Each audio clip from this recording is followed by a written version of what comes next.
All right, welcome to Halitics. I'm Hal Ginsberg. So glad to be talking today. It is Tuesday. We had a great Arlen Monday yesterday. And I told Arlen, I said, I like it when you come on Tuesdays rather than Mondays. I think today is a perfect example of that. Usually on Mondays, I have a lot of topics to get through, and I'm pretty well prepped from the weekend. So I, go through stories over the weekend and I put together my deck. Today, I have to admit, I scrambled a little bit this morning. I hope I have a really good program for you. I think it's good. I'm really going to focus. I'm not going to do what I often do, which is jump around. Probably will jump from topic to topic, but there's going to be a pretty significant focus on just one, and that's the gentleman on the thumbnail. Let me put that up for you right now. His name, Graham Platner, and he's been on my radar screen. He's been called Maine's Mamdani. He's running for U.S. Senate against Susan Collins, and it does appear that he is a very, he's a likely winner, right? He's somebody who has a real shot to take a seat from a Republican, a seated Republican. This is a big deal. It could, the Senate will probably stay Republican regardless, but it could mean a lot for sure. And he spoke at a rally in Portland, or not Maine, Portland, Maine, right? Because it's Maine, not Oregon. He spoke at a rally yesterday on Labor Day with Bernie in Portland and had a big crowd, 6,500. That's a lot of people in Portland. Portland has a population about 10 times that. So you got 1/10 of your, probably people came from out of the area, but the city, 1/10 of the people in that actual urban area were together in one space to listen to Graham Platner rail pretty clearly, without the mealy mouth, without the distractions and the dodges, to really rail against concentrated wealth and power. There's the quote: incomprehensible amounts of wealth and power are consolidated by very few. So I was impressed. I was taken by his speech.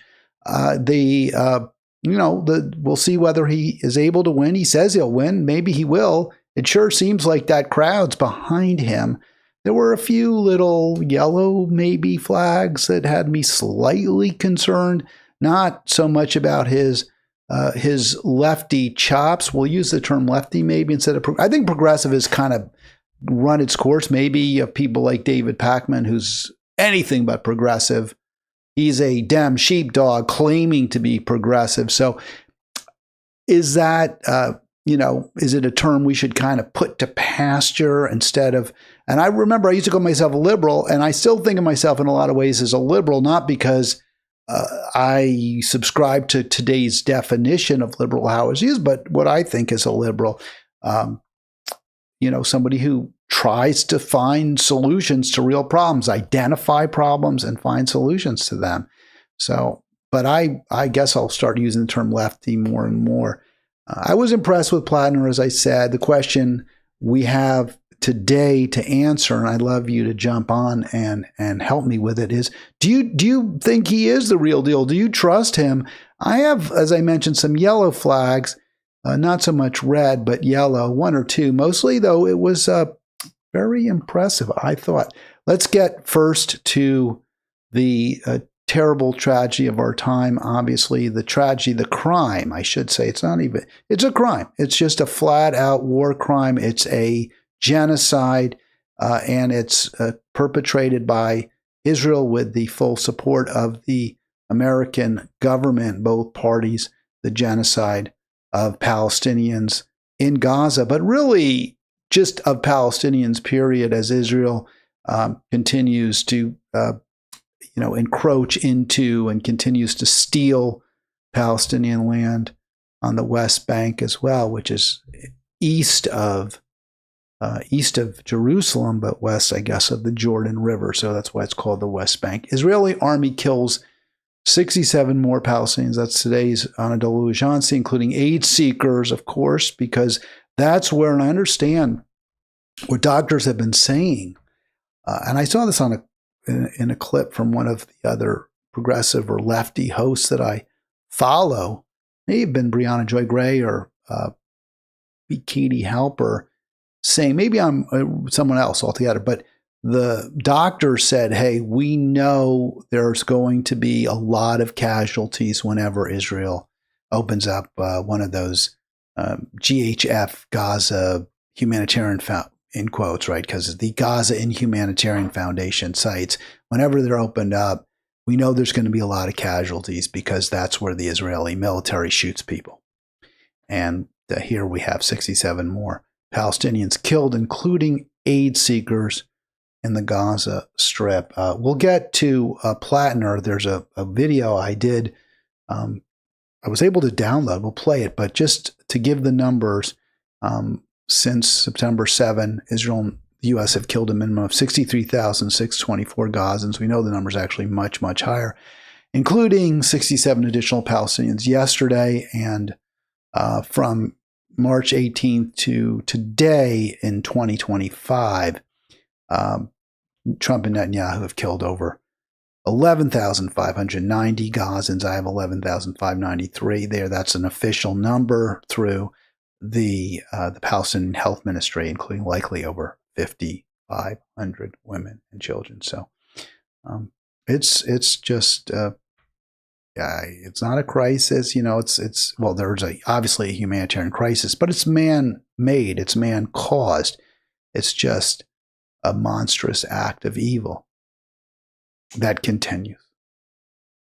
And I post on Facebook that I think every day it becomes clearer how the 20th century Holocaust occurred. We can see in the response of so many, the indifference, the shrugs of so many to what Israel's doing, the support many others are giving Israel, and even the failure of people such as myself to do more.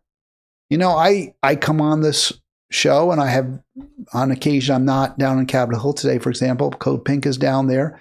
But presumably there's much more we could do. We could chain ourselves to the White House. I mean, or the White House fence, self-immolation. I mean, I'm not trying to be ironic or facetious. There's more that could be done. I go about my life. I take joy, not as much joy as I used to have, I have to admit, but I take some joy in various parts of my life. And, if we were willing to sacrifice more, perhaps we could put an end to this monstrous crime.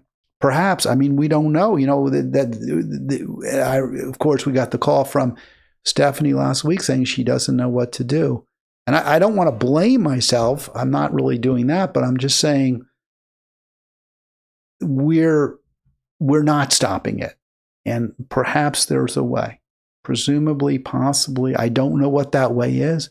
Perhaps there's a way. I have a Facebook, I don't want to, a frenemy. I mean, they're a Facebook friend as the term is used, but a frenemy, somebody who's threatened to block me because I'm far too critical of Israel for this person who consistently makes excuses for, denies what Israel's doing, criticizes my posts.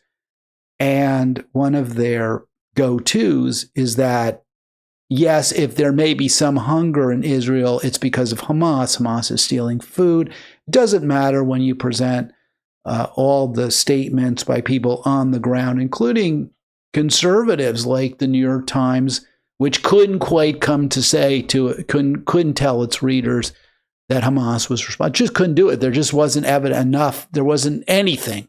So the New York Times had to say, well, we can't prove it was Hamas. That's about as far as it would go because they had nothing. Cindy McCain saying, no, Hamas is not stealing food. It doesn't matter.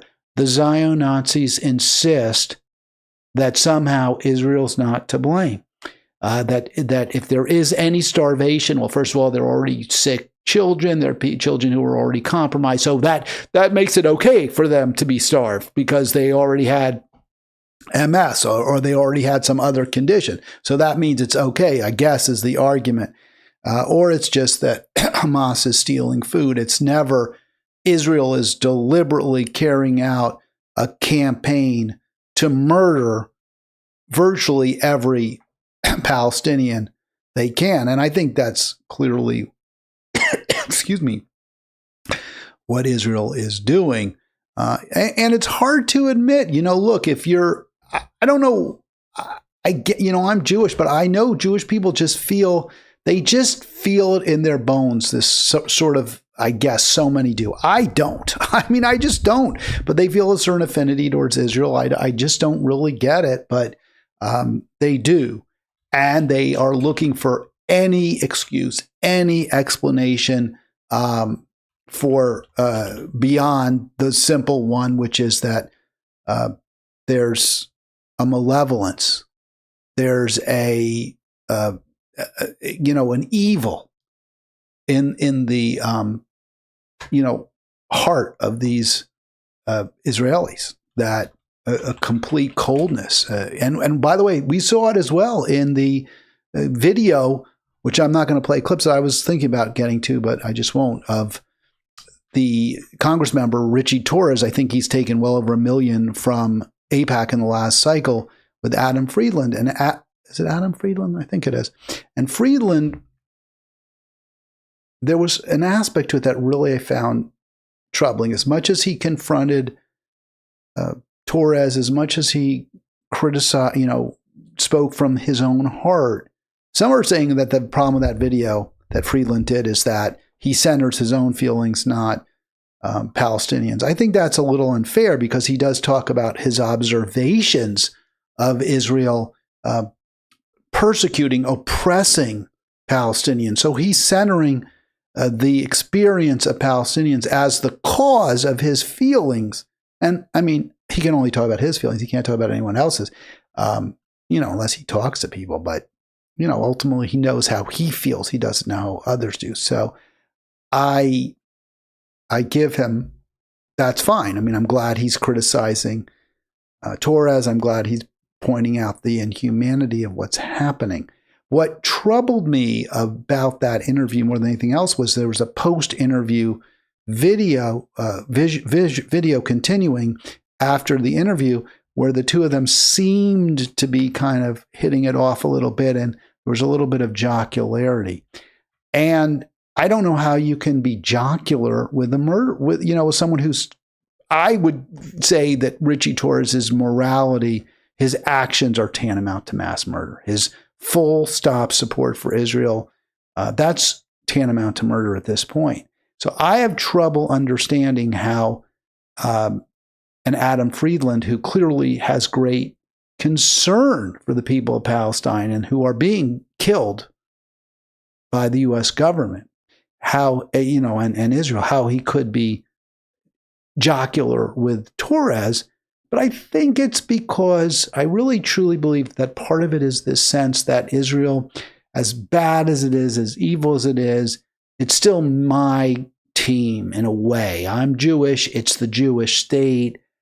As bad as they are, as much as I condemn what they're doing, I can't view them as the other, as somehow apart, as having set themselves apart from decent, humane people.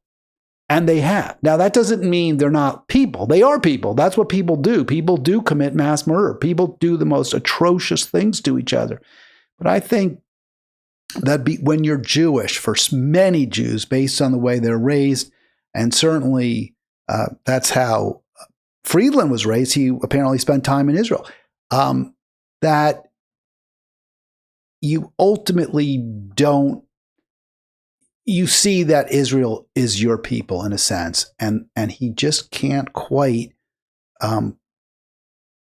separate himself from that country, from the people. Say that they're a different, they're ultimately totally different from me, apart because of their lack of humanity, because they've renounced humanity. Because if you're Jewish, if you believe in God and you are a caring person, you believe in morality, then you'd have to say Israel's renounced God. But it's impossible, I think, for so many Jewish people to say that, to say now It's too bad. I wish they would. I wish they would completely distance themselves from Israel, but I know they can't. So here's what, even if they condemn so much what Israel's doing, they still can't quite do it. I just wanted to show this headline right here from Haaretz, and I didn't have time, like I said, to cut together everything and put in slide decks the way I would have liked. But, I think this really kind of shows you the dishonesty, the fundamental dishonesty of Israel. So Israel's saying, all right, maybe there's a few people who are starving, but they're starving because of Hamas. They're not starving because of us. But here you have a teen who starved to death in an Israeli jail. He starved due to severe malnutrition in jail and ultimately died there. And Israel will not release his body. So this is not a Gazan, this is a West Bank Palestinian. But again, what this shows you is that the claim, the allegation that Hamas is to blame for stealing food runs up against the reality that this teen, Walid Ahmad, was in Israel's custody. When he starved, are they claiming Hamas stole his food while he was in jail? Is that the argument? Is that the defense?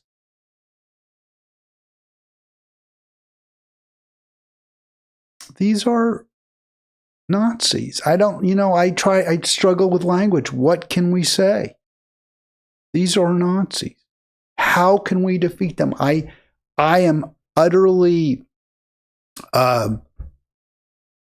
skeptical. Color me 99% skeptical that the Democratic Party is up for this challenge. I don't believe it is.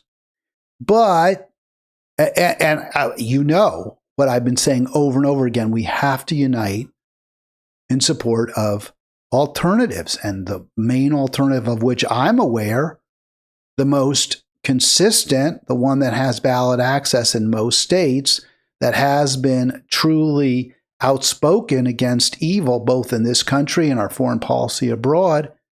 Well, our foreign policy is the Green Party. But that position that I take is roundly, consistently mocked, attacked, insulted. No, that'll never happen. The Green Party can't win, blah, blah. So, okay, well, I'm not changing my tune, but I am on the lookout. Okay, here's somebody, Graham Platner, endorsed by Bernie, running against Susan Collins. He sounds really, really good. Now, before I play, and I'm going to probably play the whole thing in part because I didn't have the opportunity to cut it up again into pieces, but also because there's so much to this. It's 20 minutes. We may just spend the whole rest of the hour on it. But I want to just say one more point before I start playing.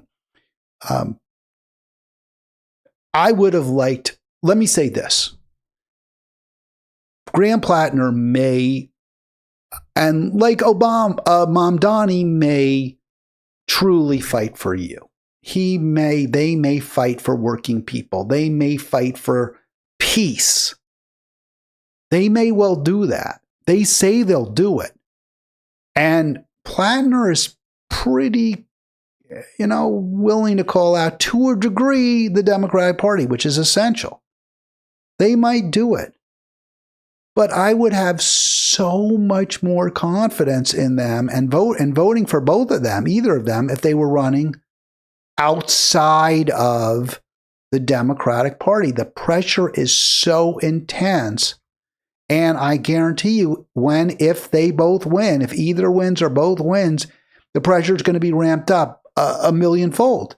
Well, you want to do this. You want, you want free daycare.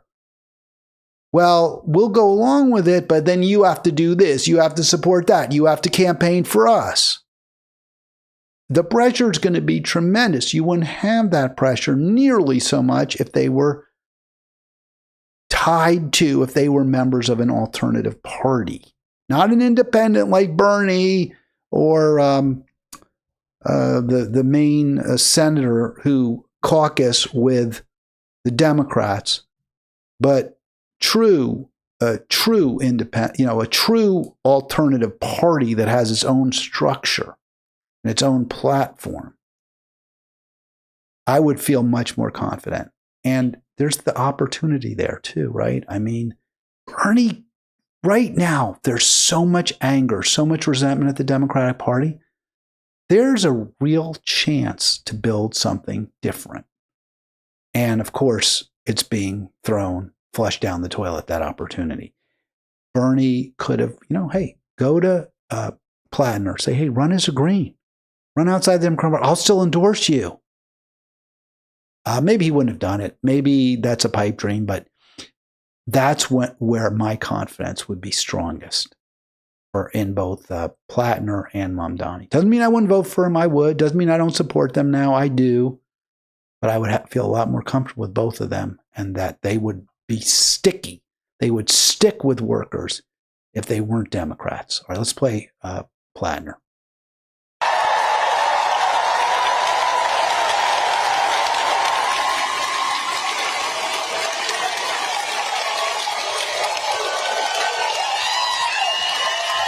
All right, so huge applause.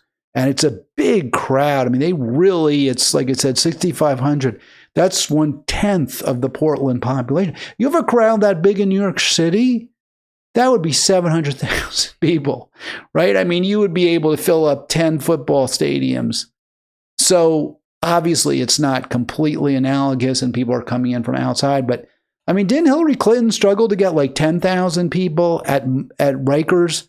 Or not at Rikers, at one of the islands there, Randall's Island. I think she couldn't get like more than 5,000 people on Randall's Island in the middle of the East River in a city of 7 million when she was running for president.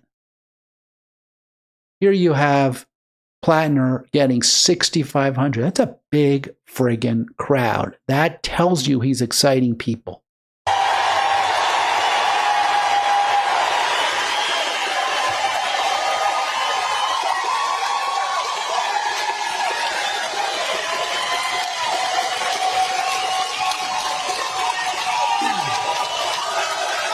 All right, so a lot of applause. Here we go. Let's see if we'll hear him go. But I mean, when you see the excitement, and Democrats engender so little excitement, so few people care what they have to say or listen to them. They're shedding voters like a Samoyed in the summertime sheds fur. I mean, that's what it's like for if you're a Democrat. The town halls that you don't know this because the media doesn't cover it, but we showed, unless you watch Halitics, Democratic Congress members who have town halls like West Bell, most people there are booing them, hooting them, challenging them at every opportunity, heckling them. Why do you support Israel? Did that millions of dollars that you received, is that why you support Israel? This genocide, is that why you're behind it? AOC getting called out at her own right. AOC called out because of her consistent defense of the indefensible Democratic elites. That's what our Democratic town halls have become. And of course, the media doesn't tell you, of course, sorry, I'm just moving this around a little bit. Of course, the New York Times isn't telling you that, but that's what's happening. And here in Maine, this remarkable outpouring of support. People don't want to sit down. They're like, oh my God, somebody finally is speaking for us. It's exactly what you saw with Mamdani. It's funny because the Democratic Party responds to Mamdani as well, and the New York Times responds, well, what plays in New York? I mean, remember, New York is really a different kettle of fish than Peoria. So just because Mamdani's call for free transportation may get a rousing reception there. It's not going to work in Kansas. Public grocery stores won't work in Kansas, except they already do. So the media are trying every which way to distinguish the support, the popularity that Mamdani is receiving in New York from that being something you could duplicate elsewhere. And of course you can. You see it right here with Platner in Maine, a much more independent state, presumably, than New York. But the thing that the detractors of those like me who say, hey, Mamdani is winning because he's running as a progressive populist, because he's taking on the elites, because he's going after Wall Street, which, by the way, is in New York City. The people who say, well, that's New York, it's not the same elsewhere. New York is also the most Jewish city in this country. And Mamdani's been about the most critical of Israel. And yet it still seems to work for him. So obviously, when you hear people say, no, what Mamdani is doing in New York City can't work elsewhere, they just don't like what he's doing. They don't want it to work elsewhere. They're afraid that it will work elsewhere, that he and other progressive populists, if they win, will take away their privileges and make life just a little bit better, a little bit more tolerable for the rest of our nation. Graham Platner speaks very, very eloquently to this dynamic. Let's play it.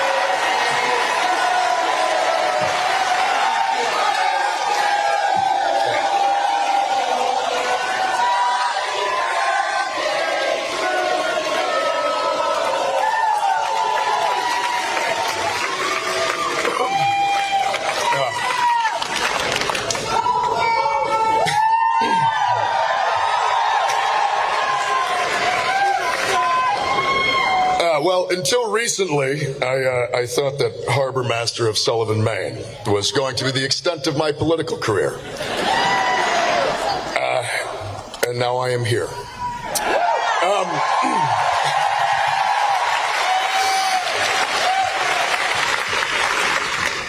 And now I find myself on a stage for an American hero, a man who has spent his life fighting for the dignity of others.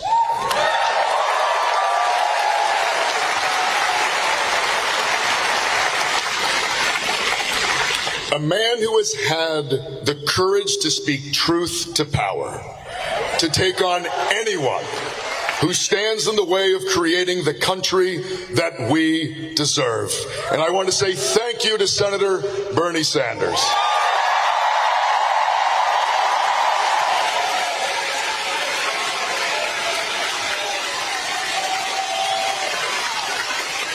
All right, I'm going to stop it there for a second. Yeah, I mean, all the intro stuff, we could have jumped through that. I don't love, he's got to thank Bernie, right? Bernie's there. Bernie's endorsing him. We have real problems with Bernie. So this is, again, why I have skepticism about any real change coming from this party. Now, both sides are traitors in the chat says, if elected, the Dem running for Collins' seat will do the same thing the rest do, nothing.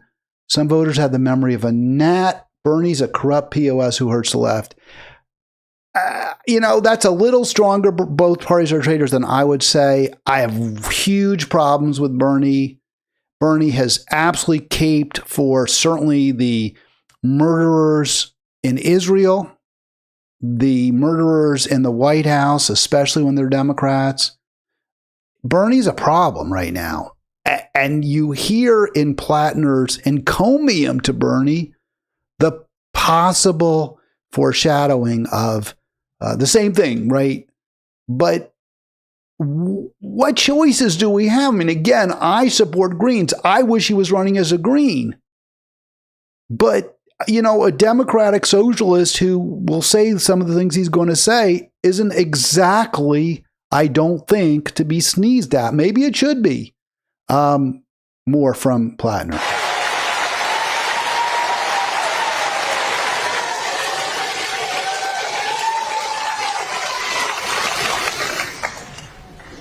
So I grew up here in Maine. And piecing it together has always been a part of life.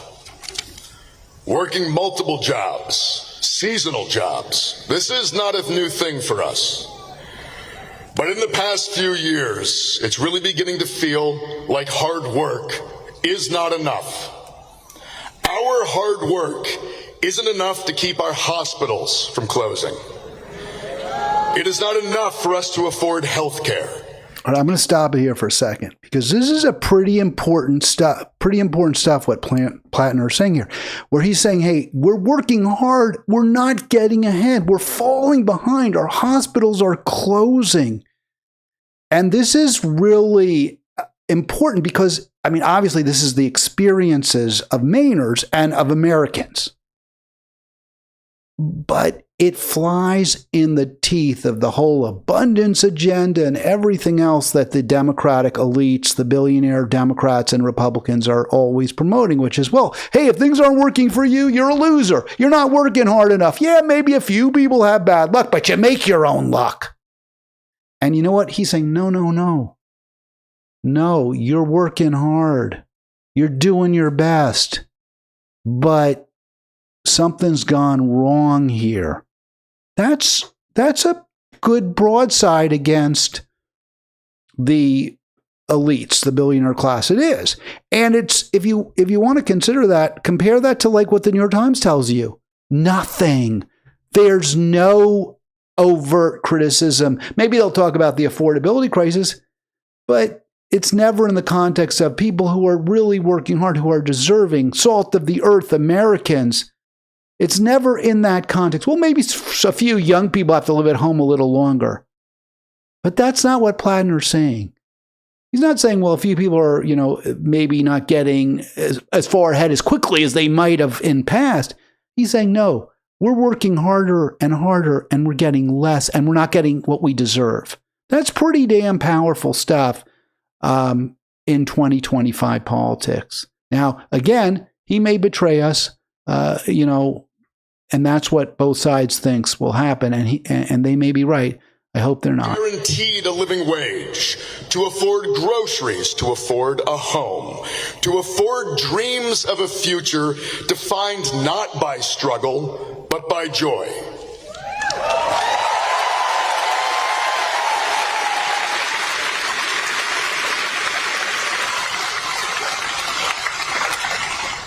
People my age and younger are being driven out of this state by an affordability crisis.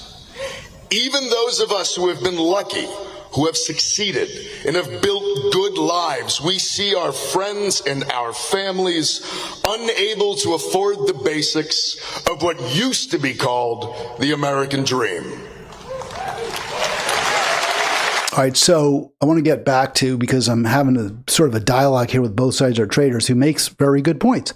What they're saying here is Platner saying things everyone knows. All new Democrat candidates say these kinds of things, but if elected, they change into moderate. Here's my problem with what Platner's, where he is so far. He's not really giving you the answers, right?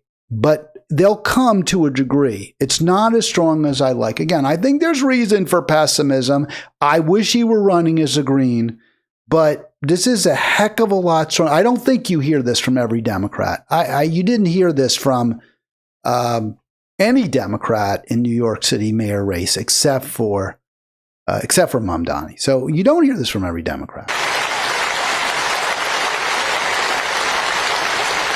My wife Amy and I are trying to start a family and coming face to face with the brutal economic realities of parenting today.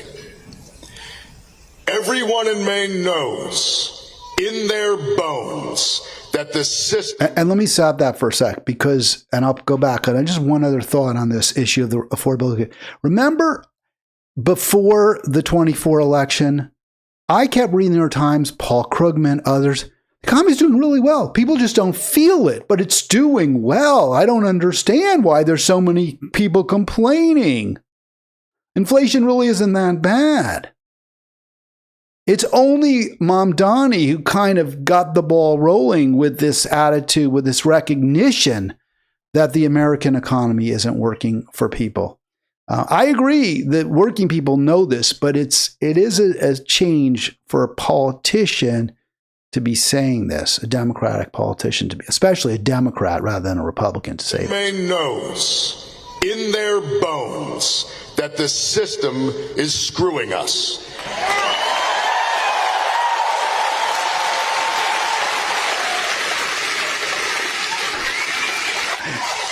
All right, so I guess I'm not reading my audience. Here's Pittsburgh Dude 87, Graham Platitudiner. Call in. Argue with me if you disagree. I still think there's some real value in what he's saying.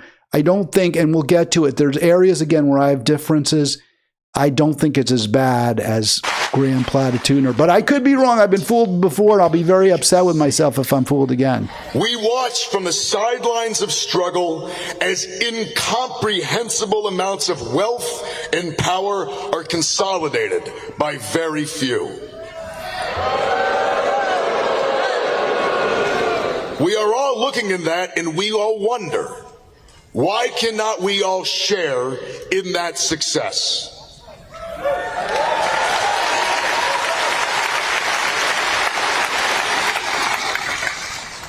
Now, I grew up in rural Maine, and I did 4 tours in the infantry.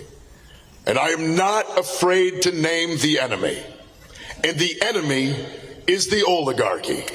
All right, so I had a real problem with that answer. That just really irritated me when he said, I'm not afraid to name the enemy, and then it's the oligarchy. No, that's not naming it. The naming is it's Donald Trump and Chuck Schumer and Mitch McConnell and Hakeem Jeffries. It's the leaders in both parties. It's the billionaires who pulled the strings. That was a very weak response. So I'm not good with that at all. Now, later on, though, he kind of circles back and makes it better. This is why, again, I'm trying to be as open-handed, as fair as I can be to both sides. That wasn't a good answer. Saying it's the oligarchs, no. You got to name names. And we are desperate in this country for a candidate. You'll see a candidate for politicians who will go after their leaders. And even Mamdani doesn't really do that. He doesn't do that nearly enough.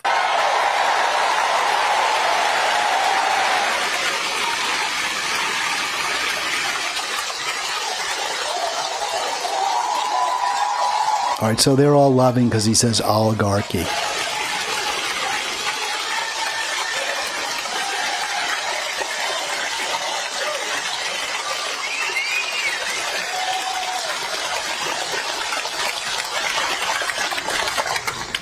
Well, that answers the next part of this speech, where I was going to ask you if you knew what that meant. Because I keep getting told that voters don't know what that word means. From the standing ovation, I assume everybody knows what it means, because and again, this is kind of a cheap dig at the elites and the establishment and the third way people who all say, don't use the word oligarchy. They don't like it because it is, to a degree, class warfare, but it's pretty weak. It's pretty tepid class warfare. It's not strong enough, but he's kind of getting his cake and eating it too there. He's not going after the actual elites. He's not naming them, but at the same time, he's kind of working the crowd into believing he's fighting real class warfare. He's going to go after the billionaire class. So yeah, I mean, again, I get the concerns people have. As I said, I would feel much better if this guy were running as a Green, but he's still, to a degree that I don't see in other Democrats, calling out the elites, the rich, the billionaires, and that has value, in my opinion. Happening when we're getting robbed blind.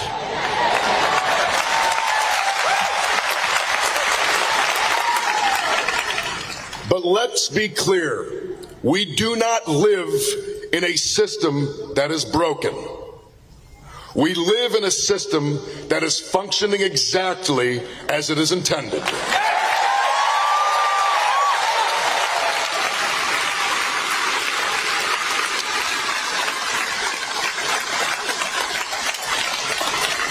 We live in a system that has been built by the political class to enrich and support billionaires on the backs of working people.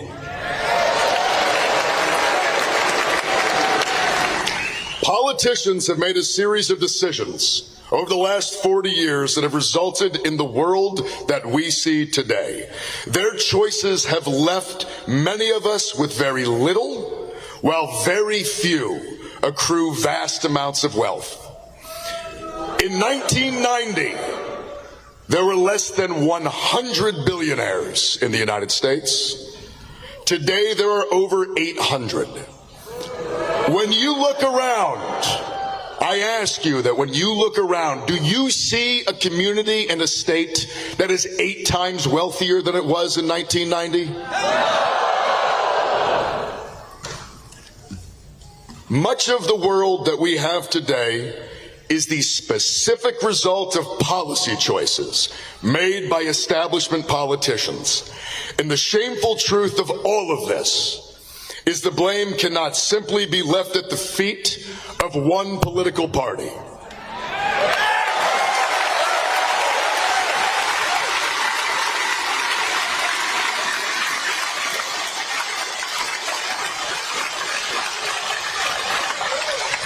So he gets a good amount of applause when he says it's not just one political party. And this is not what you hear. You do hear this from Bernie on occasion. You never hear this from AOC. The only Democrats she ever calls out are ones who are no longer in office. So you are seeing rhetoric, at least at this point, that's to the left of where even so-called self-described progressive Dems are. Now, we got a comment here. Bernie, how would you defeat the oligarchy when you're inside of it? And that's a great question. And this is where, you know, I don't know what to say, because I would love it if Graham Platner was running as a Green. I would love it if he was calling out the Democratic Party just as aggressive, you know, and he does to a degree if there were more specifics, but he is going further than you're seeing from others. And the hope is, of course, that if he's elected, which he probably will be, there is some effort to hold him accountable if he moves to the center, as so many think he will.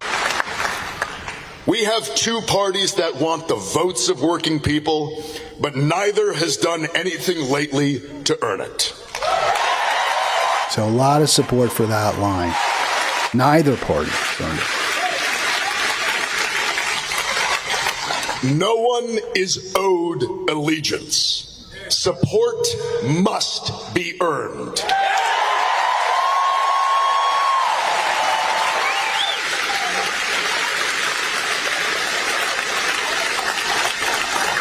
And that will never happen as long as Democrats are part of the same corporate apparatus that the Republicans are.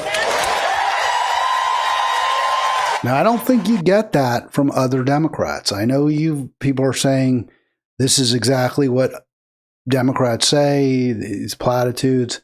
I get it. It's somewhat aspirational. But again, one thing I've said about Democrats is they don't provide a vision. They don't provide you with any hope for a better future. All they ever do is criticize Trump, attack Trump. Certainly that's what the Democratic media does, Democratic aligned media like the New York Times. No, he's talking about, how things could be better. Get the money out. Get the donors out. Have a state where people can afford to raise a family. He is providing a bit of a vision that you just don't get from Democrats.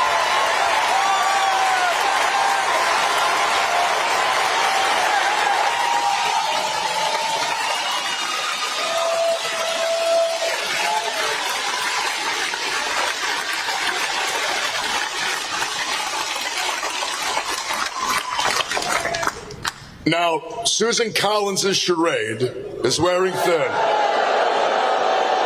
This is the easiest applause lines in these speeches. No one cares that you pretend to be remorseful as you sell out to lobbyists.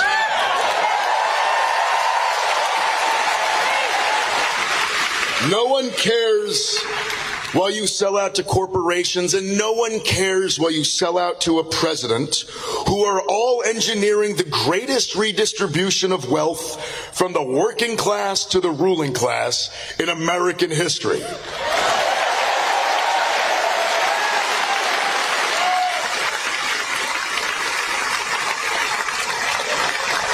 Symbolic opposition does not reopen hospitals.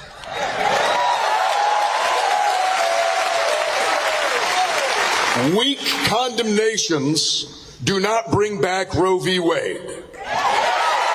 So now he's going to get into some social issues, and I'm not thrilled with that part of this speech either. I thought he leaves the important, what's critical, which is progressive populism, which is lefty populism, which is economics. He doesn't give you the specifics. So as I watch this speech, I actually have become a little less enamored than I was. There's a statement where he goes after, and I think it was pretty important, where he really goes after the bombs for Israel. And that's a little later on, but I'll play a little more of this aspect. But I was not happy with this part of it, to be honest with you. Selling out the same working class voters who've delivered mandate for change after mandate for change is not forgivable. A performative politics that enables the destruction of our way of life is disqualifying for the role of United States Senator. I mean, obviously that language could be just as effectively used against virtually every Democratic senator. So, I mean, I think, again, you can read this in a lot of different ways. I choose to have some optimism that he could be better than others, that he could actually take on the Democratic leadership. Now, that might not happen, of course, but that's kind of where I would hope from a lot of this speech. And there was, you know, let me give you a little bit. Let me just play a little more, because there's some aspects which I think are quite good, and I don't have the answers. You know, all I can tell you is this is about the best we can hope for in America today. This is about the best we can hope for. Susan Collins. And Maine deserves an alternative who is not at risk of being mistaken as being beholden to the same status quo that she is. I am running because it is time for change. And again, you know, if you say, well, that's what Democrats say, I would point out that that's not what Kamala Harris said. Kamala Harris said, I'm going to do everything exactly the same. Any suggestions for change that Trump made, she mocked. Now, of course, it's easy to say I'm running for change when you're a Democrat who's running against a Republican incumbent, and the president's a Republican. But it seems clear to me that Platner is making the point that it's a bipartisan crisis that we're living in right now, a bipartisan disaster that we're living through right now. I believe in a better democracy and in a better system.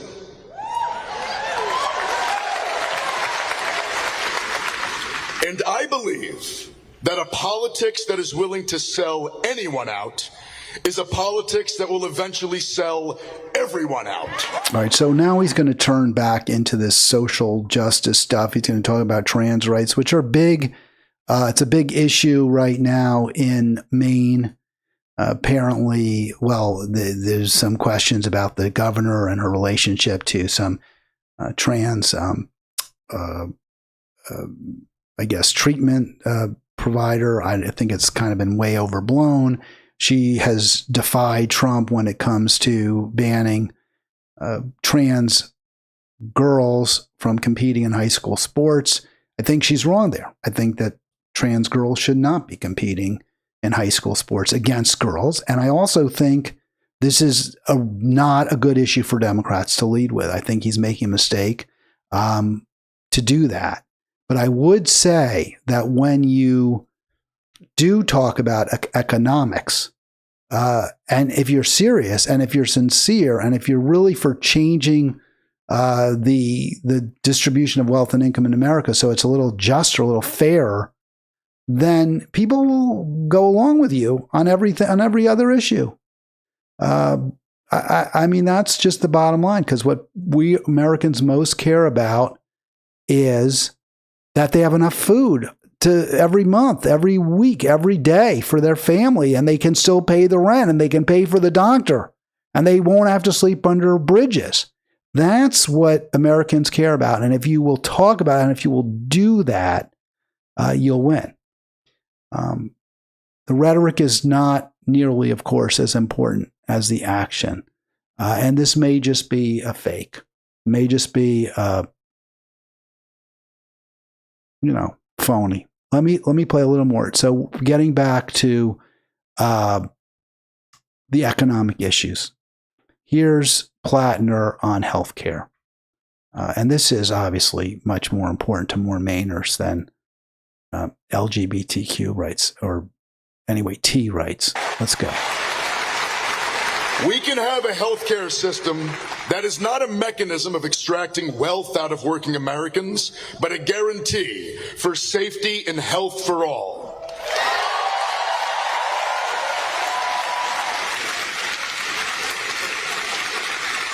Major life events like buying a home or getting a college education can be points of joy and pride, and not relegation to a lifetime of debt.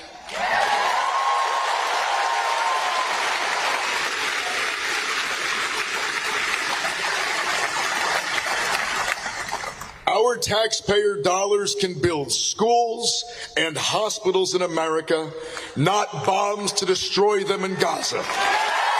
All right, so that's a very powerful line.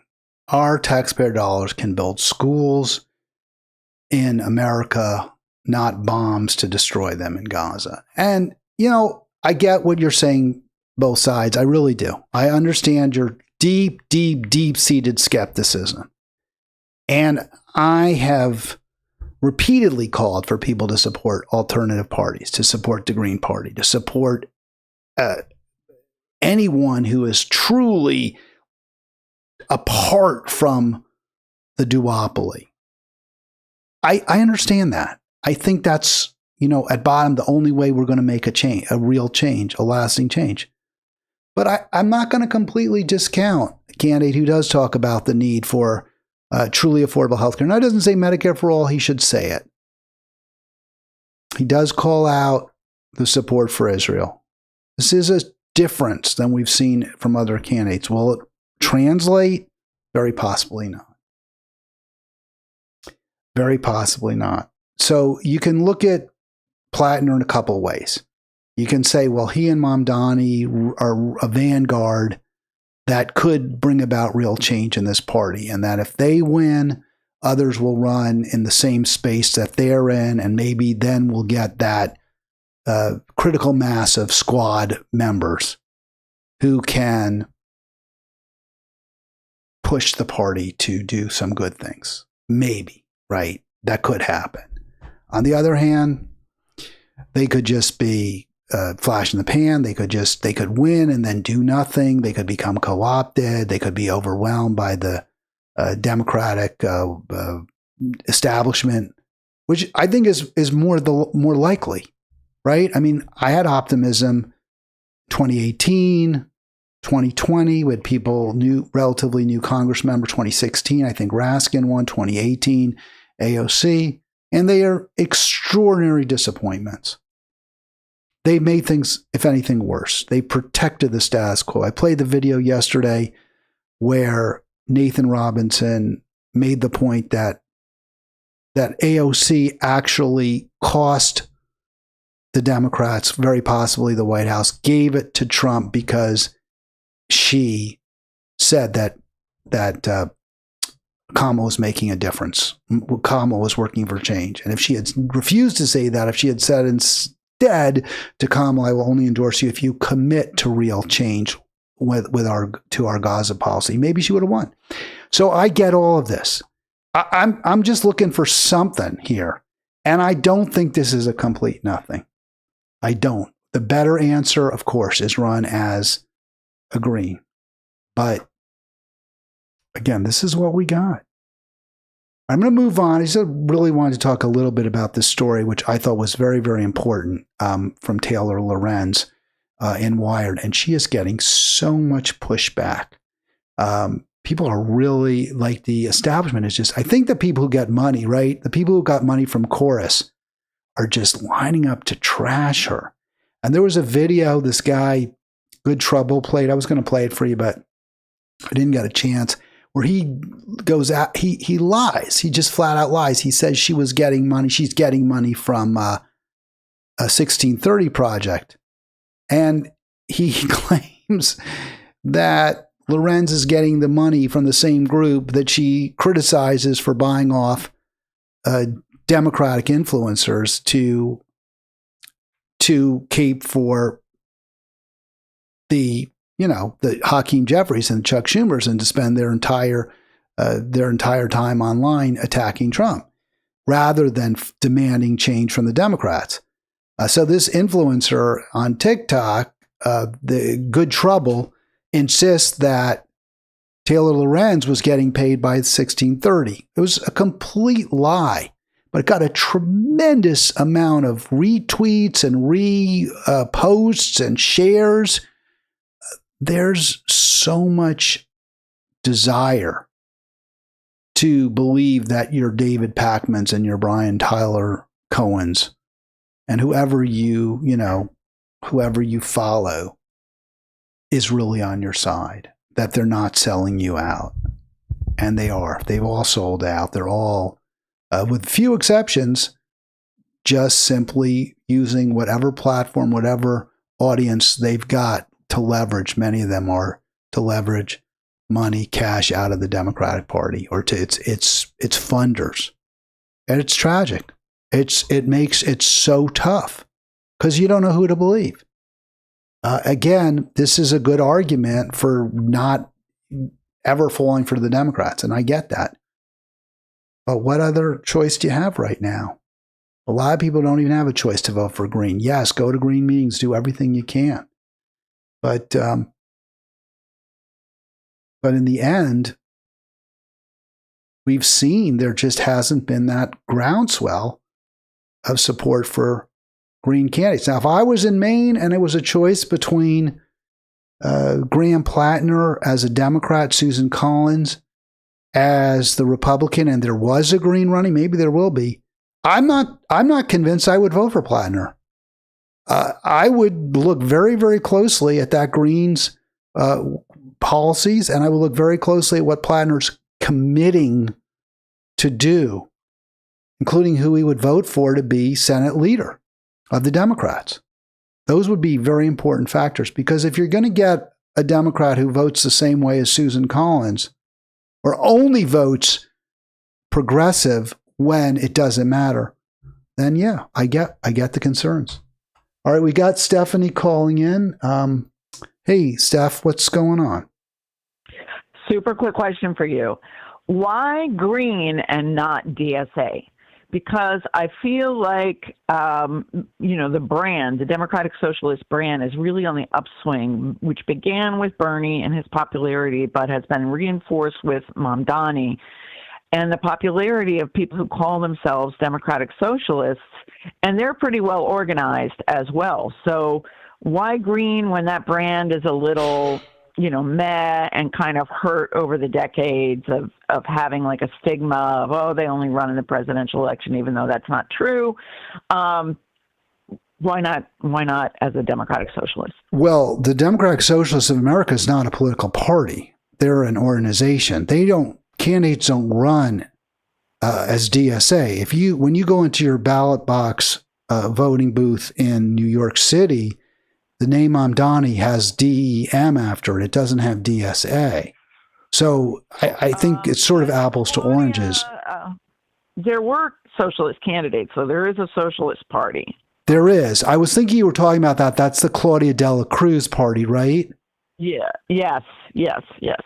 So I was thinking that might be where you were going with that, but I wasn't sure because you. So I have no problem with that.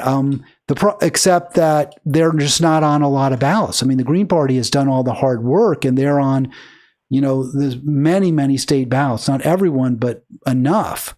And hopefully you get them on more. I think the party that De La Cruz is here is Party for Socialism and Liberation. I don't even know how many states they have a ballot. They're certainly not on the ballot, for example, in Maryland, where I live, whereas the Green Party is. The Green Party actually is now officially on the ballot through 28 in Maryland, whereas I've never seen a PSL candidate. So partly it's just availability to vote for, Stephanie.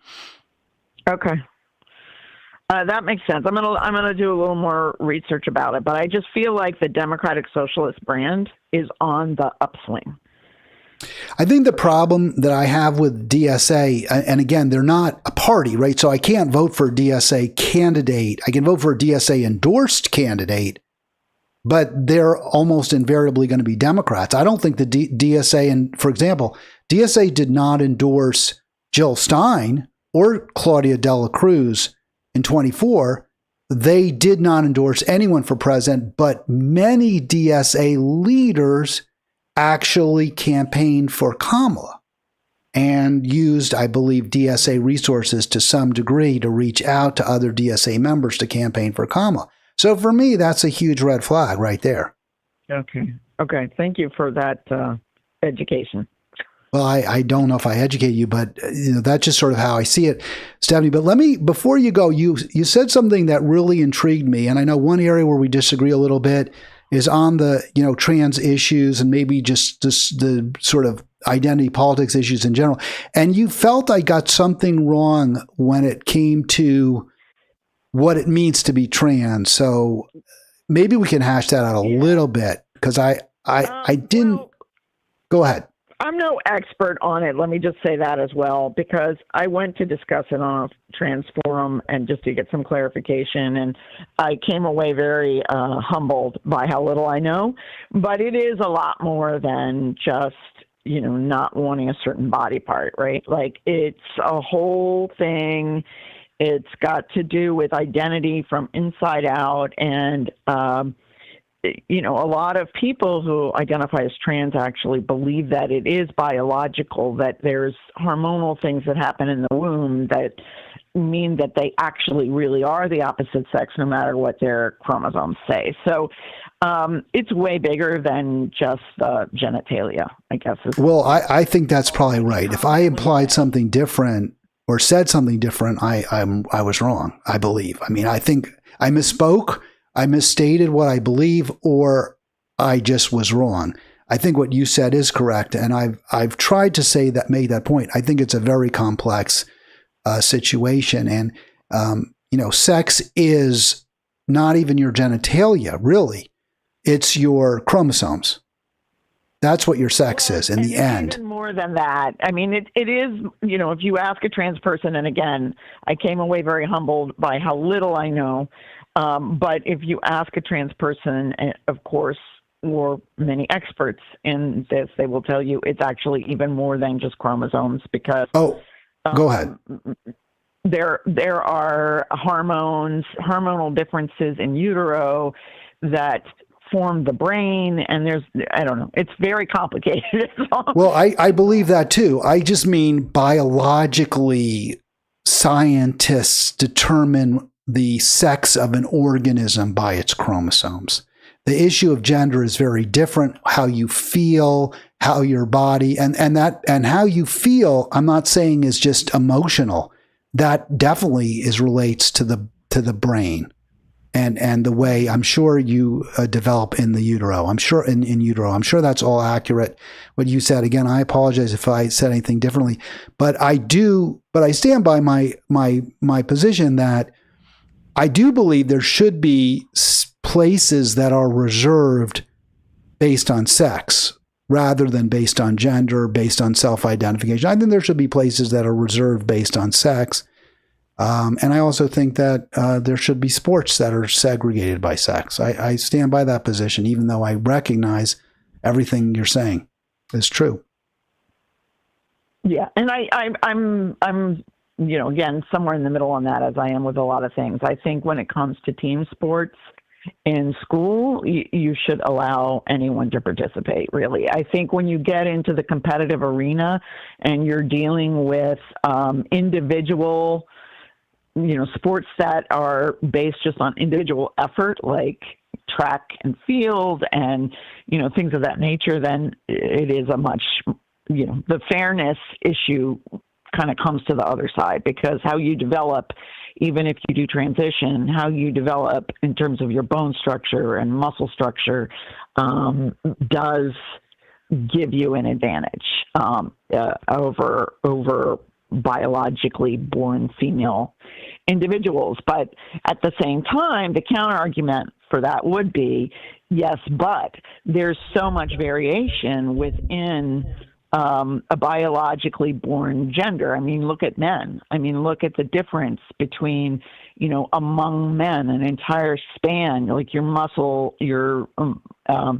there's a huge difference in your musculature and bone structure and hormone levels, just even within that. So then it opens the door to, well, then do we start doing some kind of hormone test? It gets into something very slippery. Yeah, I don't want to have all those tests. I think a bright line is best. And if we can have a bright line, I think the bright line should be between your sex at conception. Well, at conception, everybody's female, right? No. Well, conception is when the sperm and the egg conjoin. So the sex is determined by the sperm. Is it X or is it Y? It is, or is it is it X or is it Y? It's more nuanced than that. There's something on the chromosome that causes the XX to change to XY. Again, it's just, you get into this developmental rabbit hole, right? Like where you're looking at the finer points of how the fertilized egg develops and but everybody does kind of start out XX, even when you're programmed to convert to XY.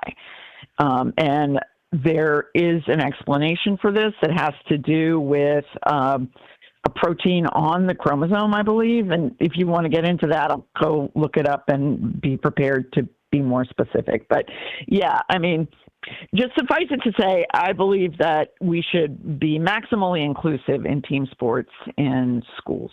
I don't think there's any really good reason. I think on balance, it's much more important to be inclusive. When you get into the competitive arena, when you're talking about one-on-one individual excellence sports, then I am more concerned about, fairness in the other direction, which is to say that you don't want individuals with an unfair advantage who have transitioned to female to compete with. All right. Last question. I'll leave you the last word on that issue, Stephanie. Before I let you go, I have one more question for you.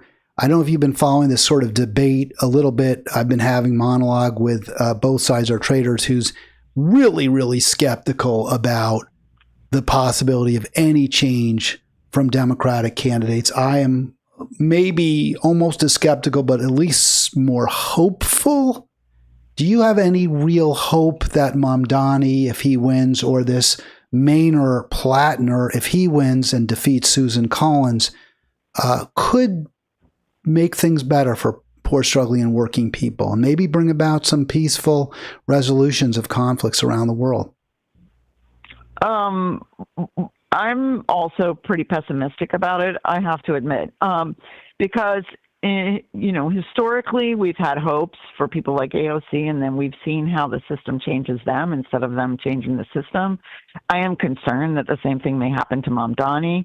This Platner guy sounds a little bit different to me in the sense that he's so emotive in his condemnation of the oligarchs that I have a hard time imagining him moderating himself to get eaten by the system. So I did get a little excited listening to him, but how many times have we been burned by somebody who excited us and made us think, here comes a new kind of Democrat who's going to, change what the Democrats stand for, right? Like, I mean, I'd love it to happen. I want it to happen. I'm not real hopeful that we can do it through a third party, honestly, because of the way they've gamed the system here. I almost think an independent has a better chance than a green or, I don't know, topic for another time. But do I have hope? I do. I do, but I don't. I've never had my hopes upheld in the past. Like, we've always seen them change, right? Yeah. Well, it's so sad, but you're right. And I mean, I think, as part of human nature is you want to believe something is better coming around the bend, but so often it's a train that's going to mow you down rather than carry you to a better place, or help you get to a better place. I don't know that I believe, though, that we, and again, we talked about this. I don't know that I believe we can do it with the Green Party. I think maybe the take over the Democratic Party option is still the most feasible, pragmatic option. But we do have, in order for that to work, we do have to have progressives that don't allow the system to change them, that get in there and use their voice and demand change of the party. And there are some people still holding out. I mean, look at what happened to David Hogg, right? Yeah, I see Mamdani already, like, kind of moderating how he talks, and that's making me very sad. So I don't think we've got the team to do it yet, but is it Platner? Is his name? Yeah, Platner. Yeah, I loved listening to him. It got me all excited again, but that's happened many times before, right? So yeah, it's worrisome, like you said, because the history is not congenial towards change agents, at least being or remaining change agents. It's much more congenial to them becoming sheepdogs for the Democratic Party. Yep, agree. All right. Thank you so much. That's Stephanie calling in. Great to hear from her. And I am going to see. Oh, there we go. I struggled. I wanted to make sure you didn't hear me hang up on her, which I just did, and you didn't. I will call this a show. I really thought there was some value in it. I hope you did too. What I'm going to do tomorrow is get more into the weeds with the story by Taylor Lorenz, which, again, I really give a lot of credit to, a lot of credence to what she had to say. And what especially, I guess, impresses me with respect to Taylor Lorenz's expose of these. Oh, by the way, someone else is calling me. Let me see. I guess I'll always take calls, even if the show is starting to come to an end. So hold for 1 sec, caller. Let me get you on in just a sec. I see this number's called a couple times. I wonder if this is one of those nonprofits trying to raise money from me. That's certainly always possible. But what I was going to say, yeah, tomorrow we'll really delve into the Taylor Lorenz expose of the 1630 project and how it is paying certain content providers. I think it's building their audience. It's giving them more exposure. And by doing so, crowding out real progressive populists, leftists, perhaps even like myself. All right, let's go to the caller. I've got you, caller. Who is this in the 224? Hi, it's Maria. Both parties are traitors. Oh, awesome. Great to hear from you. And, for some reason, this will just show my sexism, but I just sort of assumed. I always use the they pronoun because I didn't know what your gender was or your preferred pronouns or sex or anything, but I just thought you might be a guy just because of the tone you were employing. So I've got to check my my whatever you call that DAR, like radar, whatever it is, my gender DAR or sex DAR, because I was wrong. Anyway, go ahead, Maria. Great to hear from you. Yeah, the last caller, she was saying something about we could probably be better to try it from the inside, to change the party from the inside. They've tried that numerous times since Truman, over and, and I remember somebody listing like all the, candidates that ran as a, a Democrat, a progressive candidate ran to the left, and they're going to change Dennis Kucinich, and he had the MoveOn.org, Bernie Sanders, Howard Dean. They got rid of him with the Dean scream, and now you got the progressives, the so-called progressive, the squad. It's failed every time, and we got to learn as voters. We have to grow up and stop making excuses for these people. And really, it's on us because we keep electing, we'll get this Democrat in. She or he is a real progressive. And you don't get change while voting for candidates running inside a party of the status quo. Yeah, I mean, I have nothing to disagree with or dispute. Let me just ask you a couple quick questions, though. Would you vote, or if I don't know where you live, would you vote for Mamdani? Would you vote for Platner? No. And I like Mamdani. I really do. I like Mamdani. But you know what? I learned from the past. I've gotten burned. Bernie was the last one. I said, I'm done. When they rigged that primary, I exited. And it was the scariest thing because I was like, oh my gosh, what if Trump wins? And even though I'm in a blue state, it doesn't make, because in my mind it was like, but I'll tell you, once I forced myself to vote third party, and it was nothing against the third party, it was all fear. But once I pushed through that fear and voted, in my state it's usually green, and I voted on ballot initiatives and Green Party, or if there was an independent, I'd vote for them from top to bottom, and that's it. And once I submitted my vote, confirmed it, and this is the God's honest truth, it was the most liberating feeling. It felt like I was released from prison. I walked out of there. I don't know if you've ever seen that movie, The Shawshank Redemption, where towards the end he rips off his shirt after he escapes, and he just lifts his arms up and the rain is pouring on him because he's free. That's how I felt, free. And since then, on top, I've become empowered. So that's why I'm so assertive and so aggressive, because when I see these Democrats, it's the same thing over and over. Oh, he says, he gives me he says the right things, and he said this and that. Yeah, that's just words. That's just a speech. And they get in, and you got to look at their actions. And it's the same thing over and over and over. And it's like watching a rerun. How many times are you going to see the rerun before you go, you know what? I've seen this rodeo before, and I'm not playing it. So, I think you make great points, Maria. I really do. I just have a couple of just sort of not even contradictions, but just sort of historical comments. One, the Civil War and the end, the way slavery ended in this country was through a third party, right? Like what you're saying, the Green Party hopefully can supplant the Democrats, like the Republican Party ultimately supplanted the Whigs, and actually in a very short time. But you could also look at the 20th century and say, as bad as Democrats are in many ways and as problematic, we did actually see the Democratic Party of Roosevelt and the Democratic Party of Lyndon B. Baines Johnson bring about important changes that led to some real improvements in American society, in my belief, in my opinion. Why did they do that? Crises. I think LBJ really kind of cared. I think so did FDR. I think they were decent people.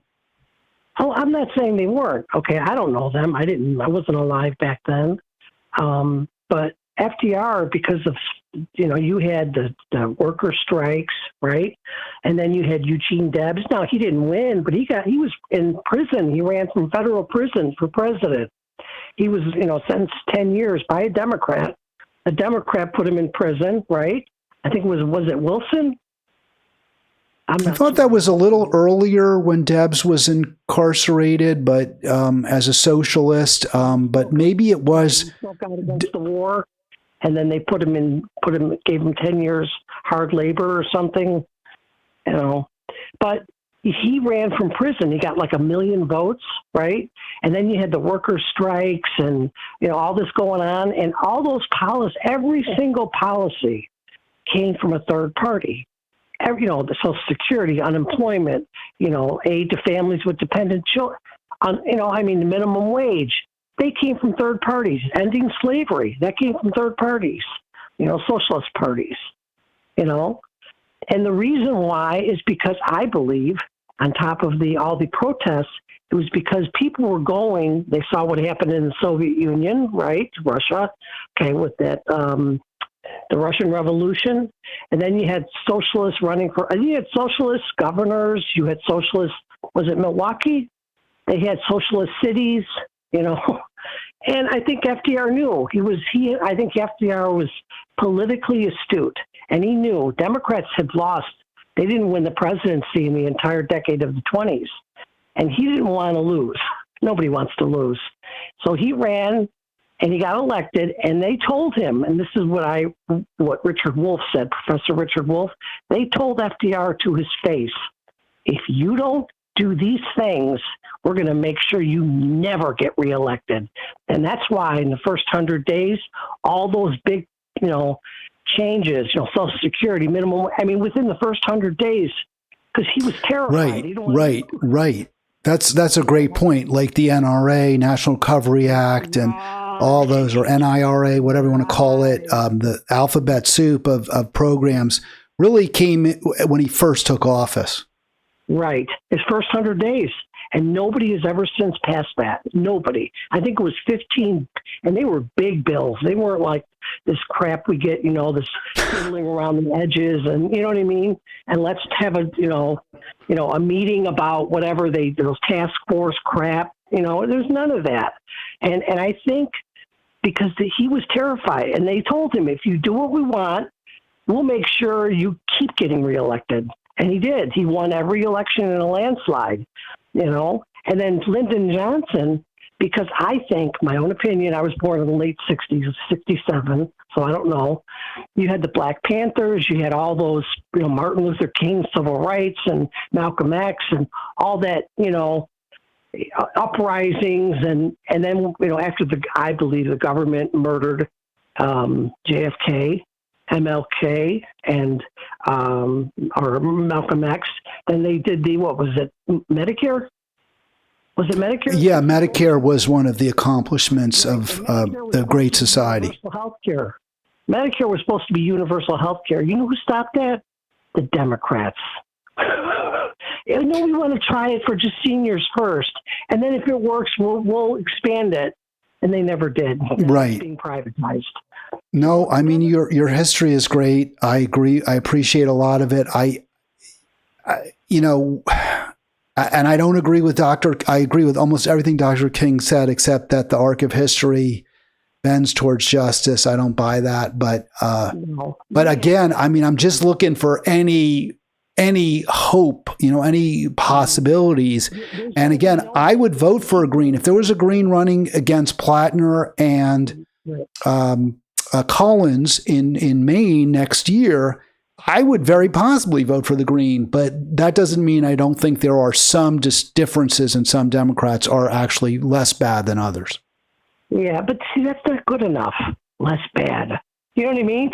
That's actually not even on the ground. That's below the ground, And well, I agree with you. I agree. That's why I've said I won't vote for a candidate who makes things worse.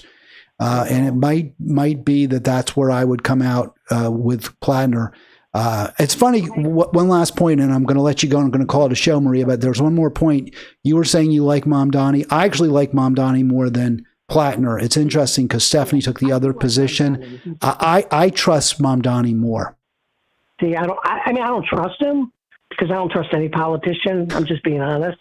I don't think he's a bad person. I think he's sincere, but I think he's a Democrat. You got that name attached to you. You join that club, and you're going to do what they tell you to do, or they'll make sure they get you out of office. Because I know this for a fact. At least on the federal level, anybody who runs for office on the federal level as a Democrat is required to obey leadership. If the leadership tells you to vote yes on a certain bill, you're going to vote yes. And if you don't, they'll make sure you get, primaried by a very well-funded primary challenger, just like Cori Bush, just like Jamal Bowman. And they didn't really even go hard after the Democrats. They were just, anti-genocide. Okay. They made sure to get rid of them. They could say it was APAC. APAC was responsible too, but they got no support. They got primary, they lost, and that's how it worked. Cynthia McKinney, Dennis Kucinich, they get rid of them, period. You go even just a little bit, they make sure to get rid of you one way or another, either in the primary or in the general. So. All right. Well, thank you so much, Marie. I got to let you go at this point. Great chatting. I really appreciate areas where you enlighten me for sure. And I get your concerns. I share them for sure about Mom Donnie and Platner. But at this point, I guess I'm just feeling a tiny bit of optimism about them. And that does feel good. I may be fooling myself. I know that you think I'm fooling myself. And maybe that's exactly what's happening. I'll be back tomorrow. Have a great afternoon. And thanks for being part of Halitics.